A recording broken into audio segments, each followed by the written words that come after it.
Back in the 90s in Washington, D.C., there lived an older man named Luther. At first glance, nothing about him stood out. He looked like someone you would pass on the street without a second thought. Most days, Luther spent his time walking through museums, studying art, and looking for inspiration. Before sunset, he always returned home to eat dinner alone, without friends, without family, and without anyone waiting for him. Among the drawings he had been working on was one image that seemed unusual, a luxurious mansion. And strangely, that same night, Luther returned to that exact house. This is when we realize Luther is not just an ordinary old man. He is actually a highly skilled professional thief. Before making a move, he plans every detail with precision. He already knows the house is fitted with a rare automatic security system, something almost unheard of in the 90s. If the owner does not enter the code in time, an alarm triggers. But of course, this is not a problem for someone like Luther. The mansion he targets is massive, with walls decorated by expensive paintings. But that is not what he came for. His real goal is a hidden room. Oddly enough, he finds it quickly, almost as if he has been there before. Behind a large glass wall, there is a private vault filled with treasures. Rare coins, luxury watches, dozens of diamond necklaces, and even a drawer overflowing with cash. Tonight, Luther hits the jackpot. But just when everything is going smoothly, he hears a noise. The owner of the house has unexpectedly returned. Based on the information Luther gathered, the owner and his wife were supposed to be traveling abroad. What he did not know is that the wife canceled the trip and secretly came home to meet her lover. From behind the two-way mirror, Luther watches everything unfold, unable to do anything except stay hidden and hope they never discover him. Moments later, things escalate. The man named Alan suddenly becomes violent, possibly fueled by alcohol. The woman tries to fight back, manages to grab a knife, and even wounds him.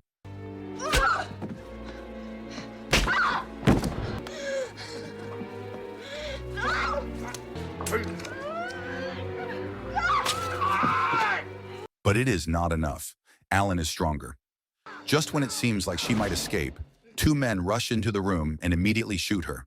They are Alan's employees, and they do not hesitate when their boss is in trouble. A moment later, Alan's assistant, Gloria, enters and freezes in shock. One of the guards, Bill, suggests reporting the incident to the police. But Gloria shuts that idea down immediately. A scandal like this would destroy everything, and they all know it. From behind the glass, Luther realizes he has seen too much. This is absolute power. Absolute power. It turns out Alan is not just a wealthy homeowner. He is a high-ranking government official. His position is so powerful that everyone around him is willing to cover up his mess without hesitation. Slowly, his team begins staging the crime scene. They wipe fingerprints, hide the murder weapon, and make it look like Christie died during a robbery. They are confident the police will believe it. What they do not realize is that someone saw everything. Luther, still hidden behind the two-way mirror, has witnessed the entire crime. Once Alan and his team finally leave and head toward the parking lot, Luther quietly steps out of hiding. The first thing he does is take the remote that opens the secret vault so no one will notice the room has been accessed. Then he takes the diamond necklace Christie had been wearing. Whether it was greed or part of a plan, no one knows. And finally, he picks up the murder knife that had fallen out of Gloria's bag. But before he can leave, Gloria realizes something is missing and heads back upstairs.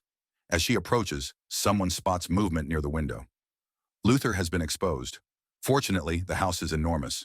He uses that to his advantage and slips out of a window using specialized climbing gear. The chase begins immediately, and they are determined to catch him, especially now that they know he has the murder weapon.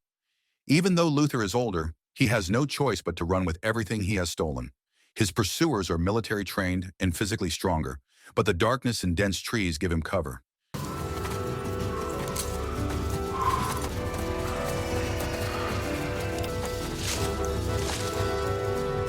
Eventually, he reaches his vehicle and escapes before anyone can stop him. Now, Alan's team is left questioning who he was, a thief or someone who worked in the house. Their answer comes quickly when Bill discovers the hidden vault. Gloria starts to panic when she realizes the glass was two-way, meaning the stranger saw everything. But Bill calmly reassures her. He believes whoever that thief was will never talk. If he does, he will incriminate himself and end up in prison too. The next morning, Luther meets his daughter Kate along the seaside while she is out jogging. Their reunion is distant and filled with tension. Kate has not seen her father in years. She grew up without him, raised by her mother while Luther spent time in prison. Then, almost casually, Luther asks her to move abroad with him. Kate knows her father too well. If he is proposing something like that, it means he just pulled off another robbery. Meanwhile, detectives investigating the crime scene are puzzled. At first glance, it looks like Christie was shot by someone standing near the doorway, but her injuries do not match a simple burglary. There are strangulation marks on her neck, suggesting more than one attacker. Yet despite all of this, there are no fingerprints anywhere. Meanwhile, Luther begins preparing for whatever comes next. He rents a luxurious apartment equipped with a massive vault, large enough to store everything he stole the night before. Once everything is secured, he settles in and spends the evening watching an old recording of his favorite American football team, almost like nothing happened. Back at home, the businessman who owns the mansion returns from his trip abroad. He goes straight to the morgue to see his wife's body. The detective assigned to the case, Seth, is already there waiting and begins asking questions. From their brief conversation, we learn that Christie had not been married to Mr. Sullivan for very long. Seth is particularly curious about one strange detail: a single chair placed behind the hidden vault room. According to forensic experts, the killer likely sat there. The chair's purpose is meant to be private, but pressured by the situation, Mr. Sullivan finally reveals the truth. His wife often met with selected men in that room because he could no longer satisfy her. The confession is humiliating, and Sullivan begs Seth to keep it secret. That night, the government holds a formal dinner at the White House. And this is where the story reveals who Allen really is. He is not just a powerful figure. He is the President of the United States. During the event, the president quietly checks in on the investigation, speaking through Mr. Sullivan's lawyer. The two men are close. In fact, Sullivan helped fund his rise to power. Unfortunately, that loyalty has been rewarded with betrayal. Yet Allen continues to lie, promising a public press conference to show support for the investigation. In a private room, Gloria and the security team report what they have discovered. After tracing the getaway vehicle, they learn the car Luther used had once been seized by law enforcement, meaning this was not a random thief. But based on this information, Allen believes Luther will stay silent and remain hidden. After all, exposing the murder would also expose his own break-in. What no one has told him yet is that Luther managed to steal the murder weapon. By the next morning, news of Christie's death spreads through newspapers. Kate notices and begins to wonder whether her father might be involved. Meanwhile, Luther seeks out an old contact who specializes in creating fake passports. With $5 million worth of stolen goods, he could live comfortably anywhere in the world. At the same time, Detective Seth continues to unravel the inconsistencies in the crime scene. The evidence does not line up with a single intruder. It becomes even stranger when they learn that Christie was dropped off at her home by an unknown driver believed to be the killer. If the murderer knew her, then why did the thief escape through a window? Later that afternoon, Bill meets with Detective Seth and tells him the president wants direct updates on the case. Seth has no reason to be suspicious. In fact, he feels honored that someone tied to the president is speaking to him. What he does not know is that Bill has already arranged for someone to plant a listening device inside his office. Meanwhile, the situation becomes even more complicated. Mr. Sullivan does not want his personal scandal exposed, so he secretly hires a hitman named McCarty. His goal is clear: the person responsible must be eliminated before they ever reach court. If not, his reputation will be destroyed. According to FBI records, there are only 6 people in the entire country skilled enough to bypass the kind of security installed in Sullivan's mansion, and Luther is one of them. Seth becomes more suspicious because out of those 6, Luther is the only one living nearby. But his instincts are conflicted. Luther has not committed a robbery in 20 years, and he has never been linked to violence. It does not make sense that he would suddenly kill someone over a handful of diamonds. Still, Seth decides to speak with him, and Luther, already expecting the visit, has prepared a flawless alibi. He claims that on the night of the murder, he was at home watching a recorded football game. The most amusing part is that this is not the first time the police have come to Luther for insight on a case. So he stays calm and begins pointing out logical flaws in the so-called burglary. He explains how planning a break-in like that takes months of research, including blueprints, security company records, and detailed surveillance. Listening to him speak, it becomes clear why his attempt appeared so precise. Even so, Seth's instincts continue whispering that something is off, but he is not ready to act. Not yet. Too many pieces are still missing. That night, before disappearing overseas, Luther quietly sneaks into his daughter Kate's apartment. It is something he has done before, just to make sure she is safe. The following day, the president holds a televised press conference about Christie's death. He confidently promises justice and vows to help find the killer. Luther happens to see the broadcast while waiting at the airport, and something inside him snaps. Hearing Allen lie so convincingly makes him abandon his escape plan entirely. Instead of running, Luther decides he is going to fight back. For a start, he disguises himself with subtle makeup and a wig, then joins a public tour of the White House. While everyone is distracted, he slips away and leaves a handwritten note for Gloria. Bill had predicted this might happen and had warned the group early on to report everything to the authorities. But now it is too late. The situation is too messy to control. And while the group tries to remain calm, Colin, another guard, swears that if Luther resurfaces, he will be the one to take him out. Around this time, Detective Seth visits the district attorney's office to speak with Kate. It is ironic that the daughter of a legendary thief chose a career in law. His intention is simple. He wants answers. But Kate refuses to cooperate. As far as she is concerned, her father has never been part of her life. However, after a bit of pressure, she finally reveals something important. Just a few days earlier, Luther had asked her to run away with him. Wanting to confirm this lead, Seth asks Kate to accompany him to Luther's retirement home. The moment she steps inside, she is stunned. The walls are covered with photos of her, from childhood to adulthood. Graduation, her first day at work, moments she never knew were being captured. Luther had been watching over her all along, quietly and from a distance, unable to face her because of his past. Realizing this, Seth sees an opportunity. He urges Kate to convince her father to meet him. He already suspects Luther knows who killed Christie, but has kept silent out of fear. Seth believes if nothing is done, Luther's life will be in danger. Like it or not, Kate now finds herself part of the investigation.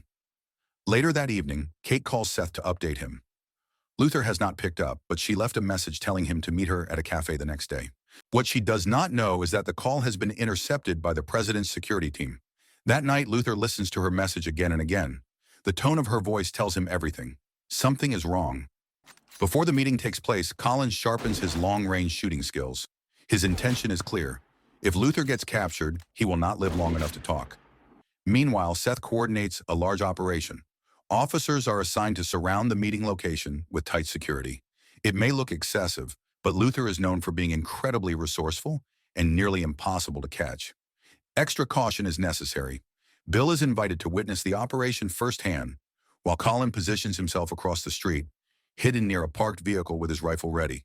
What no one realizes is that there is a third threat approaching. The hitman hired by Mr. Sullivan has also learned about the scheduled meeting. With a large payout on the line, he is prepared to finish the job before anyone else can interfere. Kate finally arrives at the meeting point. The atmosphere is tense. Agents are everywhere, watching, waiting. Seeing how heavily the area is surrounded, she assumes her father would never risk showing up. After all, Luther is known for being extremely cautious. But then, against all expectations, Luther appears. The moment he steps into view, Seth's team signals each other. Luther knows exactly what this is. He knows it is a trap, but he came anyway, for one reason. He wants his daughter to know he is not a murderer. Before he can explain more, both snipers take their shot. The bullets miss, but chaos erupts. Officers swarm the scene, closing in from all sides. Yet somehow, when they reach the center of the commotion, Luther has vanished. All that remains is his coat on the ground. In the confusion, no one realizes what happened. Luther escaped by disguising himself as one of the officers and slipping through the perimeter unnoticed. Later that night, Seth suspects Luther might try contacting Kate again, so he checks her apartment. Before leaving, he apologizes for the failed operation. With the shooters still unidentified, Kate is placed under round-the-clock police protection. As she settles in, she opens the refrigerator to offer Seth a drink, only to find it filled with food she did not buy. That is when she realizes the truth. Her father is already inside, hiding somewhere nearby. That night, Luther finally reveals himself. He explains that he knew the meeting was a trap, but protecting Kate mattered more. It is also time for her to hear the truth. The real killer is the President of the United States, and if they hand this information to the authorities, no one will believe them. To bring justice, Luther must take a different path. The next morning, he puts his plan into motion. Disguised once again, he delivers a gift to Gloria's luxurious apartment. Inside the box is Christie's diamond necklace. Gloria assumes the president sent it and proudly wears it to the state dinner that evening. What she does not realize is that the box also contains a handwritten note, perfectly imitating the president's handwriting. Luther mastered handwriting replication during his 20 years in prison, and now he uses that skill to expose the truth. When Alan sees Gloria wearing the necklace, panic sets in. He suddenly realizes his team has been hiding things from him. Worse, he begins to suspect Luther may have already told Kate the truth. And Kate is not just anyone. She is a prosecutor, someone with the power to bring everything crashing down. Out of fear and desperation, Alan orders his guards to eliminate Luther's daughter before she becomes a threat. Wanting to check on his daughter, Luther calls Detective Seth. But instead of reassurance, he gets shocking news. The police are no longer protecting Kate. The case has now been taken over by the CIA. In that moment, Luther realizes the danger is far greater than he expected. Kate is alone, and the perfect opportunity for an attack has already presented itself. She is out jogging by the ocean in a quiet and isolated area. Just as she parks near a cliffside, Alan's men appear and ram her car, sending it crashing over the edge.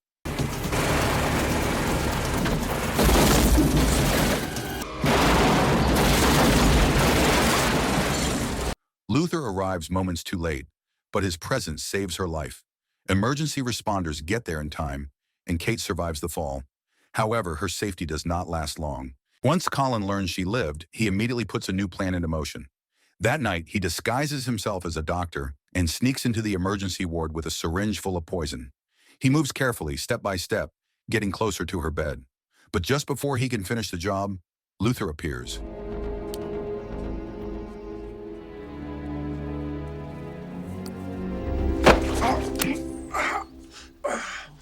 You made a mistake. He had already anticipated someone would return to silence his daughter. At this point, Luther understands one thing clearly. As long as Alan remains president, Kate will never be safe. So later that night, Luther breaks into Seth's home. Instead of reacting with anger, Seth calmly listens. Deep down, he has always believed Luther was not the villain here. Hours later, the focus shifts. Mr. Sullivan leaves his house and gets into his car, only to realize the driver is not his usual chauffeur. It is Luther. Without hesitation, Luther reveals everything. He admits he was the one who broke into the mansion, but he also explains that he secretly returned every stolen item. The money, the jewelry, everything is back where it belongs. Sullivan never even noticed. Even so, the loss of his wife weighs heavily on him, and he demands answers. That is when Luther finally tells him the truth. He recounts every detail of the night Christie died. At first, Sullivan refuses to believe it. The betrayal is too painful to accept. But then Luther hands him the final piece of evidence, the murder weapon. The knife still carries Christie's blood and the fingerprints of the president. But that is not the only proof. During the press conference, Alan made a slip. He claimed Christie stayed home because she was sick. Sullivan never told anyone that detail, not even the police. The only person who could have known was the man who was with her. After hearing everything, Sullivan finally accepts the truth. Luther drops him off in front of the White House, leaving him to confront the man responsible. Meanwhile, Seth attempts to arrest Bill for helping cover up the crime, but it is already too late. Bill has taken his own life. Next to his body is a collection of recorded conversations between him and the president. Those recordings become key evidence, which leads to Gloria's arrest shortly after. Meanwhile, Mr. Sullivan heads to the White House with one purpose: to avenge his wife. He walks past security without a single question or challenge. No guards stop him, no one looks twice. Everyone believes he and the president share a close connection, so no one dares interfere. He enters the president's private office. The door closes behind him, and then the scene shifts. Come in. We return to Luther at the hospital, checking on his daughter's condition. The ward is filled with commotion. Moments later, the news spreads everywhere. The President of the United States has died, not by accident, not by illness, but by his own hand. It happens shortly after Mr. Sullivan visited him. The weight of his exposed crimes, the fear of the consequences, and the shame of his downfall were more than he could handle. Soon after, Detective Seth arrives at the hospital as well. But instead of making an arrest, something unexpected happens.